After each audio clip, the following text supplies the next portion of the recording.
Welcome friends, আমার চ্যানেলে আমার সকল ফ্রেন্ডস এবং ফলোয়ারদের স্বাগত জানাই। তো আজকে আমি বন্ধুরা চলে এসেছি কয়েকটি ট্রান্সলেশন নিয়ে। এই ট্রান্সলেশনগুলি যদি ছোট বাচ্চা বা অন্যদের শেখানো হয় তাহলে অবশ্যই ট্রান্সলেশনের ভিত্তি মজবুত হবে। তো প্রথম থেকে শেষ পর্যন্ত ভিডিওটি দেখতে থাকো, আশা রাখছি ভালো লাগবে। দেখো, প্রথমে আছে আমরা বই পড়ি, তার কিং ট্রান্সলেশন হবে না আমরা পড়ি কী হবে, উই রিড বুক।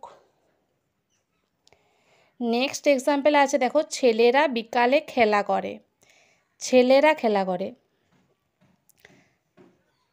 দ্য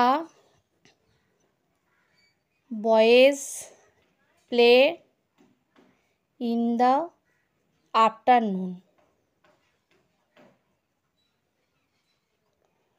এখানে বয়েজ আছে বলে ভার্বের সঙ্গে এস যোগ হলো না, প্লুরাল ফর্মের এস যোগ হয় না। নেক্সট আছে দেখো তাহারা এখানে যাতায়াত করে, তাহারা দে যাতায়াত করে, দে ভিজিট হিয়ার। এখানেও তাহারাটা প্লুরাল ফর্ম হয়, এস যোগ কিন্তু ভার্বে হয়নি। নেক্সট আছে দেখো বাবা অফিসে কাজ করে, ফাদার, ফাদার থার্ড পার্সন এবং সিঙ্গুলার বোঝাচ্ছে, তার জন্য কী হবে ফাদার ওয়ার্কস অ্যাট অফিস। পাখিরা বাসায় থাকে, দ্য বার্ডস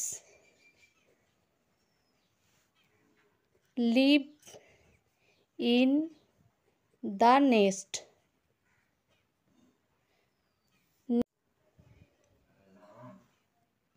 তো নেক্সট দেখো তোমরা খেলা করছো, তাহলে কী হবে না ইউ হ্যাভ প্লেড।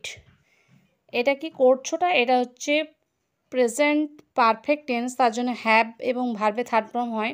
তারপর দেখো সে এখন গান গাইছে, এখন মানে কন্টিনিউয়াস, তাই তো, তাহলে হি বা সি, এক্ষেত্রে মেয়ে ছেলের জন্য সি করলাম, she is singing a song বা সিঙ্গিং সং করতে পারো। আর এখনের ইংরেজি নাও, তাহলে কি হলো না she is singing a song now. Next আছে আমার বন্ধু আমার সাথেই পড়ে, তার আমার বন্ধু কী হবে না মাই ফ্রেন্ড। মাই ফ্রেন্ড এখানে সিঙ্গুলার ফর্ম এবং থার্ড পার্সন সিঙ্গুলার ফর্ম হয়, কী হবে রিডস